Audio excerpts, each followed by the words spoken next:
Prime Minister Dr. Terence Drew said while the government of St. Kitts and Nevis will balance supporting social programs to ease the burden of an economic recession on the people, multilateral groups like the IMF and the World Bank must afford concessionary financing to vulnerable states.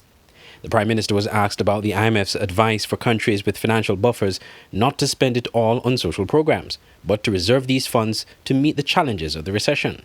Dr. Drew was asked about this at his monthly press conference on Monday. And we understand where the world is heading. And at the same time that we hear the World Bank and the IMF, and we take their words very seriously, we have said to them that we in the Caribbean, who have graduated, as they say, because of our GDP, we are shut out from grants and we are shut out from concessionary loans. I have asked, and other leaders in the Caribbean have asked, that the IMF, the World Bank, now use what we call the MVI, Multi-Vulnerability Index, to properly assess the countries of the Caribbean. We contribute very little to climate change, yet we suffer significantly from those effects. We are expecting more frequent hurricanes and stronger hurricanes. These are existential threats, and we are saying to these bodies that we need to be included among those who are given the opportunity to get grants and concessionary loans so that we can help to build a resilient economy. Therefore, there has to be a balance between both, because we cannot allow the people of St. Kitts and Nevis to continue to suffer. So we are saying to the world at the same time that they will ask us to tighten our belts. We are saying there are means in which they can help us to take care of our people. We are not looking necessarily for any handouts, but we are saying that we should be judged and we should be considered based on our vulnerability.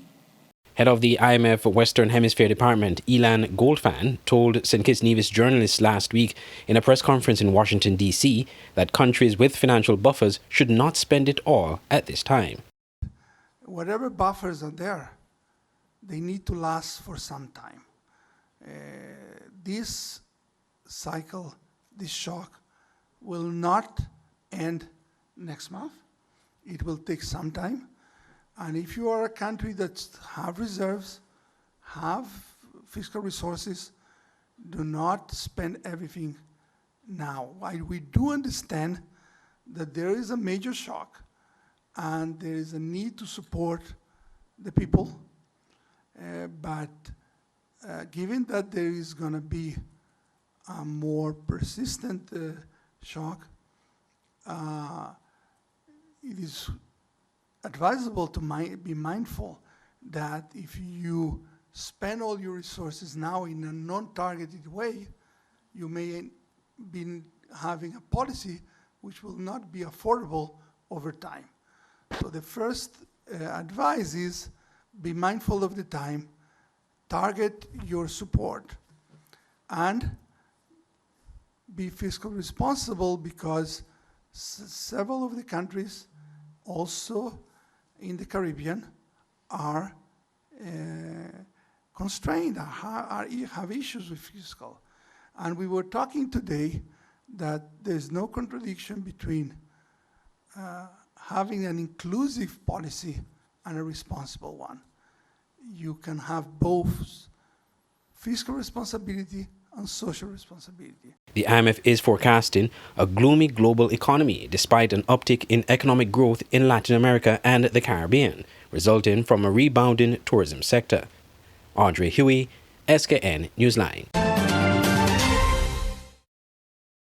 A strong performance is being projected in cruise tourism, with positive outlook for air travel to the Federation, according to Marcia Henderson, Minister of Tourism. Speaking at the 17th October Prime Minister's press conference, Minister Henderson indicated the return of cruise tourism numbers to pre-pandemic levels with a pent-up desire for travel. So notwithstanding the challenges of inflation and all the grim projections on the economy, we continue in tourism We think we're going to have a good season. We have exceeded, like I said, pre-pandemic figures, over the 1 million cruise passengers based on the number of calls we have. We have 3 inaugural calls next month alone. We've been studying the travel trends as well, and I'm happy to report that people are excited about traveling. Saturday, Minister Clark and I came back on a flight, and she commented, "Minister, you realize this flight is booked?" And that has been the trend. They're calling it revenge spend. People were locked down and are eager to travel. And we are partnering not only with our international friends, but our local stakeholders as well, on training them, giving them additional training, advising them of the travel trends, advising as to what visitors are asking for. So visitors want a more immersive type experience. No longer are they interested in just sand, sea, and sun. They can get that anywhere. On the issue of tourism performance for St. Kitts and Nevis, Gustavo Alder, the Division Chief, Western Hemisphere Department of the IMF, warns that tourism recovery is likely to slow down given global economic stresses. Specifically about St. Kitts and Nevis, we see a dynamic in the country similar to the rest of the Caribbean, where the economy has recovered quite a bit this year. In fact, we project growth at 9.8 for 2022, helped by the recovery in tourism. Now going forward, because of the global slowdown that we are projecting, including in the US and Europe, we see this tourism weakening as well for next year. So growth we are projecting at the moment at 4.8 for 2023. The tourism minister also indicated that airlift into the Federation needs to be addressed and the matter will be pursued with the Ministry of Finance. Glenn Bart reporting for SK Newsline. Your vehicle is very important to you. That's why you should ensure it gets the best service and care possible only at IAS Diagnostic Center, located at Bird Rock behind the Life Fitness Center gym. Come to IAS Diagnostic Center for wheel alignment, rotor cutting, AC servicing, wheel balancing, oil filter change, diagnostic, tire repair and sale, tinting, and much more. With top-of-the-line equipment, come to IAS Diagnostic Center in Bird Rock. Opening hours Monday to Friday, 8 a.m. to 4 p.m. and Saturdays, 8 a.m. to 1 p.m. Call 767-4422, 662-4416, or 466-6708. IAS Diagnostic Center for quality care of your vehicle. Smart and Island Electronics brings to you the Super Summer Cool-On Sale from July 21st until October 30th. Get amazing discounts on the widest range of gadgets, electronics, and appliances. But because it's summer, you get double discounts on hall fans, refrigerators, and air conditioners. And don't forget to ask about our easy layaway plans. Good news for the people of Nevis. Smart Electronics is coming to Nevis at a convenient location just opposite Best Buy. So visit our stores at Smart Electronics on Port Zonte and Island Electronics on Ford Street. Terms and conditions apply. All COVID-19 protocols will be observed.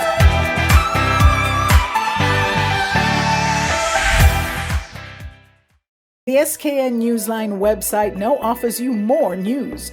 Log on to www.sknnewsline.com for local, regional, and international news. You can also watch the latest newscast and keep abreast with news in sports, all from sknnewsline.com. That's www.sknnewsline.com. News at your fingertips. Nestled between evergreen mountains and the Caribbean Sea on the island of St. Kitts is the Mill House Guest House and Convention Center.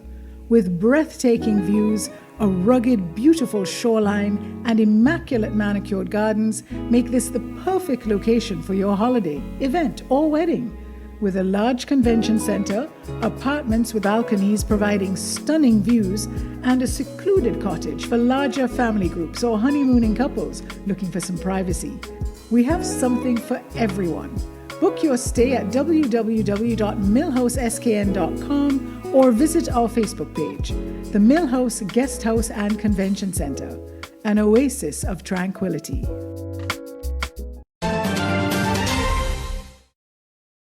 Children on the autism spectrum and those with other types of sensory disorders will benefit from experts engaged by the Discovery Center. According to a press release from the Education Media Unit, the team of experts will provide assistance not only for those children with autism, but those challenged by Down syndrome. The team of experts comprises Teresa Iman, a board-certified behavioral specialist and infant-toddler developmental specialist, and Heather Billot, an occupational therapist on sensory integration and anxiety management. According to Iman, working with children from birth helps to identify issues early and creates the opportunity for enhanced benefits at an earlier stage of a diagnosed child. For Bello, she indicated that children on the spectrum have a really hard time processing information.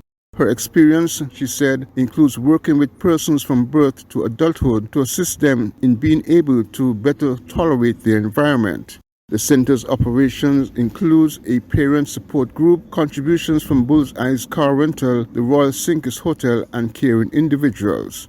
The sessions have been implemented at the Lodge Community Center with support from the Ministry of Social Development. Glenn Bart reporting for SK Newsline.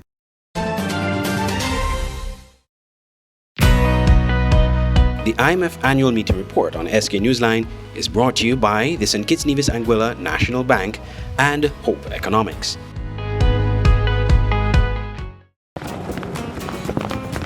Mimi, what's that song?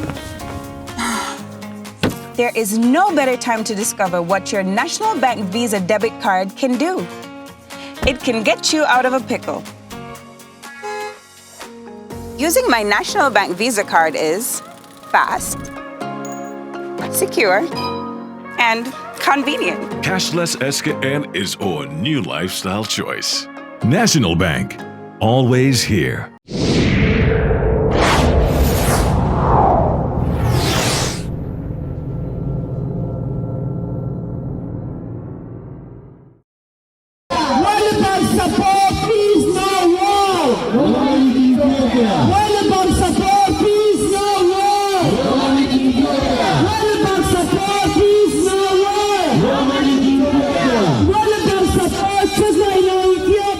I'm standing outside the World Bank headquarters here in Washington, D.C. I'm Andre Huey for SK Newsline, coming to you from Washington, D.C., where I've been covering the IMF and World Bank annual meetings. Now, these meetings are very important. Finance ministers and delegations from all over the world, of the member countries, attend these meetings to discuss matters of the economy and world financing. But outside the building, a lot happens as well. A lot of lobbyist groups right here in the United States, they use the opportunity to come and protest right in front of the World Bank if they have an issue that they want to raise with these multilateral groups. One of those groups is a group of Tigrayans.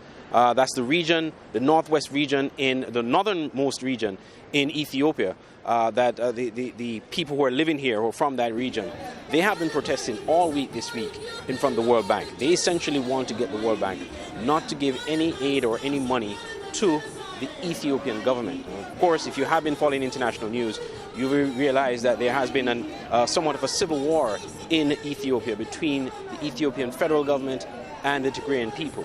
That has been going on since November 2020. A lot of lives have been lost, and it's basically a humanitarian crisis as it stands. So on this week, during one of the protests, I had the chance to speak to some of the Tigrayans who are out there protesting right across from the World Bank. This is what they had to say. Our people have been, there has been a genocide that's declared for 800 days in counting in Tigray, which is northern part of Ethiopia. So we are protesting against the genocide that's taken place on our people, which is in East Africa. All right. Kind of give us an idea for our viewers, at least, what exactly is happening in Ethiopia. We've seen it on the news, but I think most people from the Caribbean, they have a vague understanding of what is actually happening in Ethiopia. Okay. On November 4 of 2020, Ethiopian government declared the war against the people of Tigray. Ever since, there has been a genocide that's taken place. There are 500,000 people that are dead since the start of the war.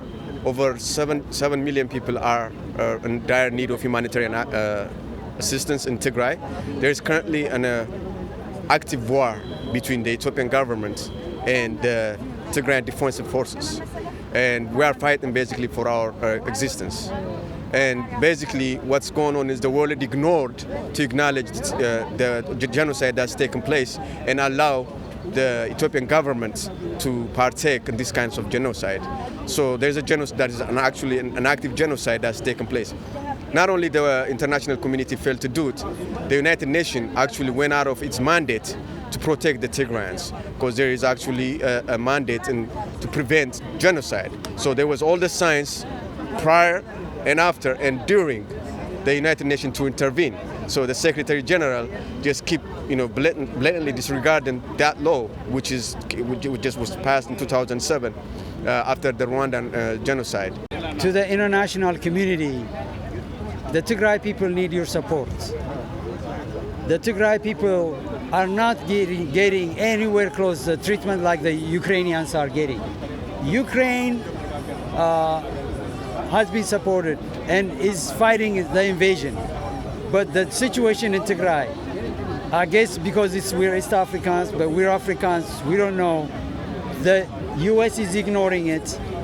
The European Union had a good resolution passed, but there is no action. So we need action so the starvation can stop, the blockade can end, and the war on the people of Tigray can stop. That's our wish, and we hope our African brothers and sisters will be on our side, because the African Union is not doing anything. What I'd like to pass out a message for the World Bank is that the Ethiopian government has kept hostage 7 million Tigray people, civilians, in the siege with no food, no life-saving medications, and but trying to bail out the Ethiopian government, because the Ethiopian government is only going to use the money to mobilize that money to use it to keep genociding the Tigray people.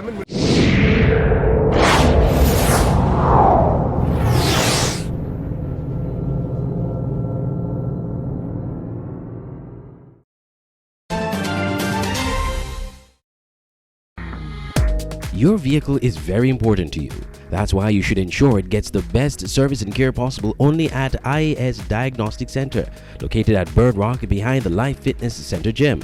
Come to IAS Diagnostic Center for wheel alignment, rotor cutting, AC servicing, wheel balancing, oil filter change, diagnostic, tire repair and sale, tinting, and much more. With top-of-the-line equipment, come to IAS Diagnostic Center in Bird Rock. Opening hours Monday to Friday 8 a.m. to 4 p.m. and Saturdays 8 a.m. to 1 p.m. Call 767-4422, 662-4416 or 466-6708. IAS Diagnostic Center for quality care of your vehicle.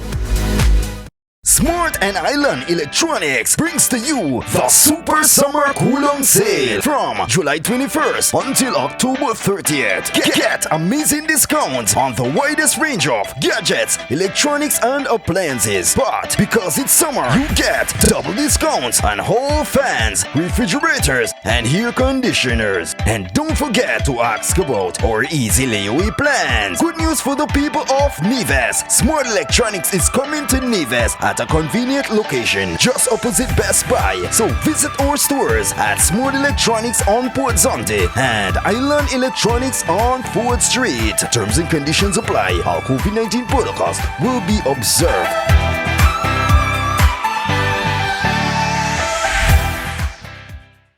The SKN Newsline website now offers you more news. Log on to www.sknnewsline.com for local, regional, and international news. You can also watch the latest newscast and keep abreast with news in sports, all from sknnewsline.com. That's www.sknnewsline.com. News at your fingertips. Nestled between evergreen mountains and the Caribbean Sea on the island of St. Kitts is the Millhouse Guest House and Convention Center. With breathtaking views, a rugged, beautiful shoreline, and immaculate manicured gardens make this the perfect location for your holiday, event, or wedding. With a large convention center, apartments with balconies providing stunning views, and a secluded cottage for larger family groups or honeymooning couples looking for some privacy. We have something for everyone. Book your stay at www.millhouseskn.com or visit our Facebook page, the Millhouse Guest House and Convention Center, an oasis of tranquility.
A sight now all too familiar in Haiti, anti-government protests descending into the looting of stores.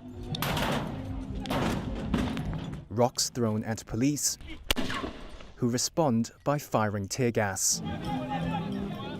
Port-au-Prince was engulfed in another day of protests on Monday, this time against the US and Canada sending military gear, such as armored vehicles, to Haitian law enforcement last week to help it combat local gangs. Some demonstrators waved Russian flags in an apparent act of rejecting Western foreign powers. No to the Canadians. No to the Americans. You are monsters. You don't have solutions. You are chaos. You are behind the gangsterization of crime. You are giving arms to our brothers and those who are in underprivileged neighborhoods. On Monday, the US and Mexico proposed deploying a security mission to restore order in Haiti amid a worsening humanitarian crisis. Also put forward was a sanctions regime that would target anyone who threatened the peace in Haiti. These moves are aimed at breaking the chokehold local gangs have over Haiti's fuel supply. Gangs have blockaded Haiti's main fuel port for nearly a month, halting transport and leaving many Haitians without food or clean water amid an outbreak of cholera.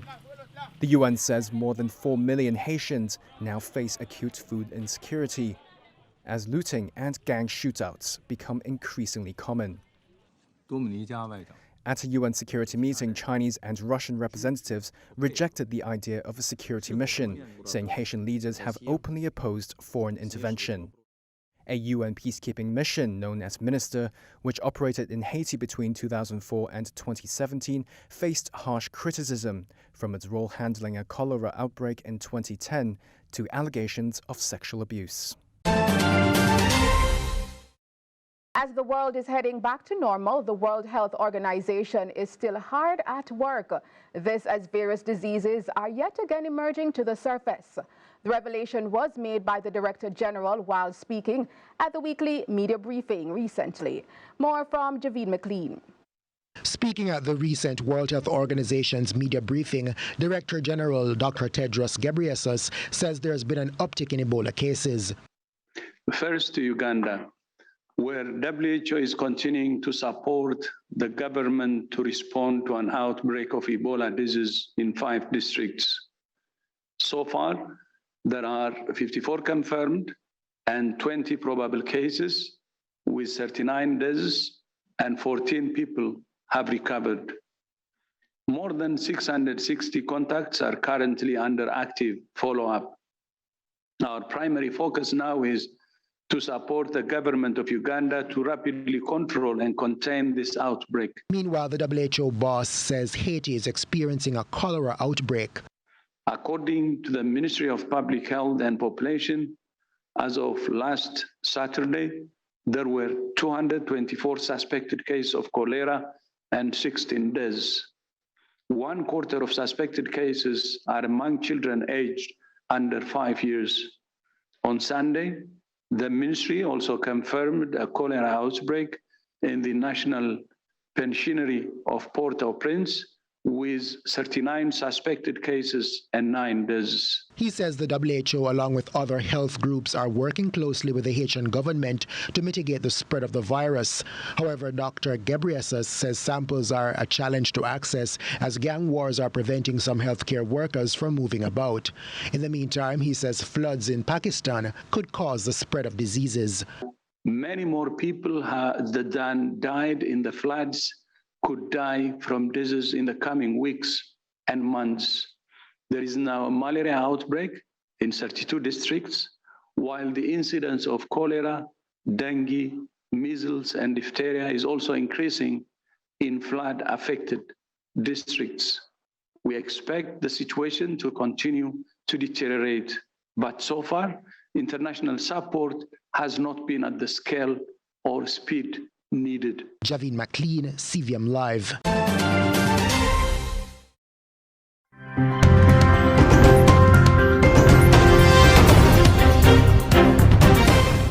A team of Czech police officers carries out controls on the Slovak border. They're looking for people they say are illegal immigrants. Many of these people are from Syria and are seeking refuge, but not here. They want asylum in the UK or Germany and are willing to cross many European borders to do so. In Berlin, ministers say something must be done. We will extend the checks on our borders with Austria beyond November for another 6 months. These checks are necessary to prevent illegal immigration. On the border with the Czech Republic, the federal police have significantly increased checks as part of stop and search practices. But intensifying border controls may be more difficult than it sounds, because Germany and the Czech Republic share a common frontier of many hundreds of kilometers, and the Schengen zone rules still apply, which means that right now, pretty much anybody can come and go across this frontier as they please. So far this year, the vast majority of new immigrants in Germany have been Ukrainian, taking advantage of the EU-wide freedom of movement their country's citizens have. People like Natalia. My mother has cancer. Right after she came to Germany, she went for several treatment sessions and got what she needed. Special reception centres for Ukrainian refugees have been set up in several German cities to cope with demand. But one complicating factor right now is a recent spike in arrivals of people from Syria and Afghanistan, whose asylum process is not as easy, and yet who must also be looked after. We're running out of capacities, houses where people can sleep, and my state office is responsible at the moment for 27,000 people living in more than 90 houses all over Berlin. With the incoming people, new arrivals, we're close to zero when it comes to proper housing. To hear officials speak like that reminds some Germans of 2015, when more than 1 million Syrians came to this country after Angela Merkel opened the borders to them. Today's politicians say they have learned from the errors of the past and are making more provisions for people who come now. And yet, at the same time, they're calling for borders to be more tightly controlled to prevent unauthorized entry. Dominic Kane, Al Jazeera, on the German-Czech border. The UN Secretary-General on Monday called for an end to hostilities in northern Ethiopia, where government forces are engaged in fresh fighting with the Tigray People's Liberation Front rebels. Antonio Guterres said violence and destruction there were reaching alarming levels.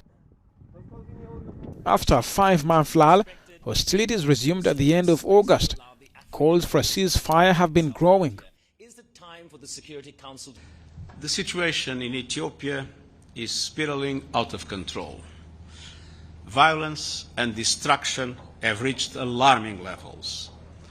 The social fabric is being ripped apart.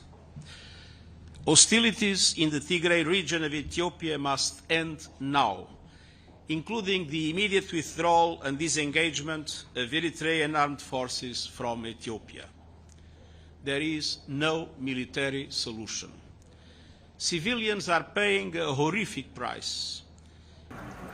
Addis Ababa said on Monday it was ready for talks, but added that its military would continue operations against the rebels. The African Union, which has unsuccessfully tried to broker a settlement, has urged an immediate end to fighting. The United Nations is ready to support the African Union in every possible way to end this nightmare for the Ethiopian people. We need the urgent resumption of talks towards an effective, lasting political settlement. And the international community must rally together now for peace in Ethiopia. The UN has said that fighting has prevented humanitarian aid from reaching Tigray, where tens of thousands need urgent food assistance.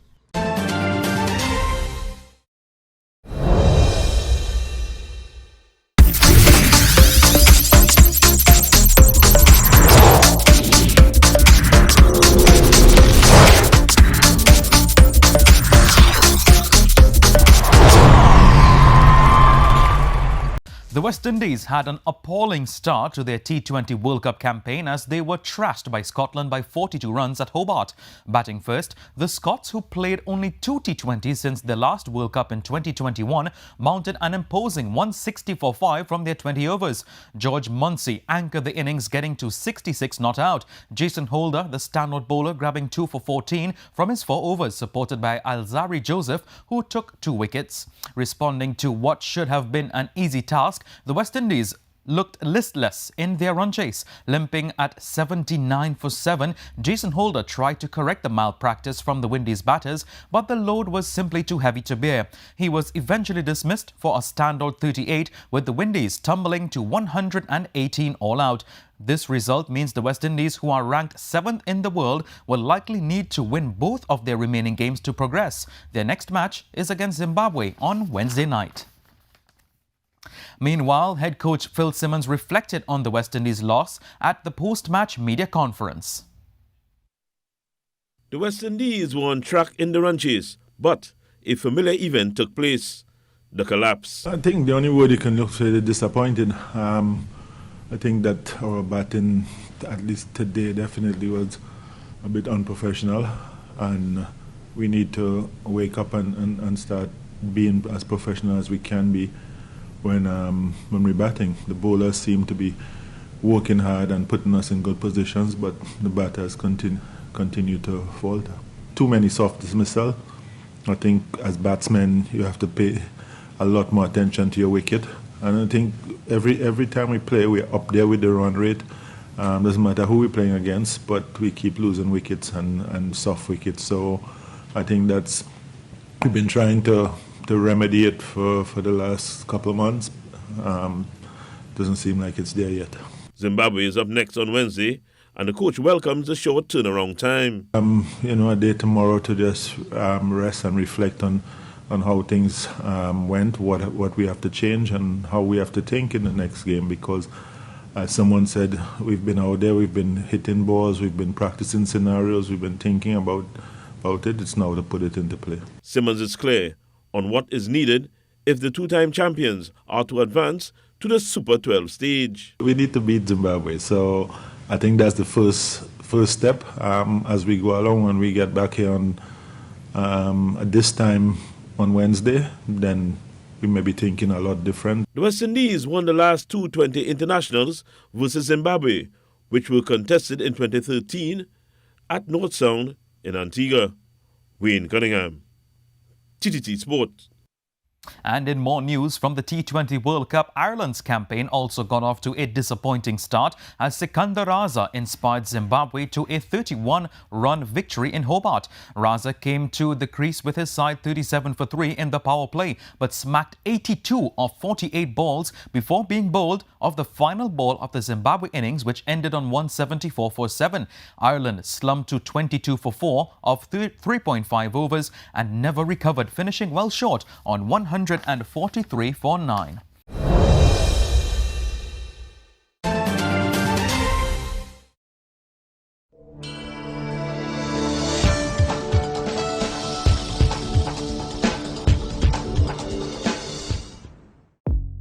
Welcome to the SKN Newsline Weather Report. I am Janil Bull. Here is a look at the forecast for St. Kitts and Nevis.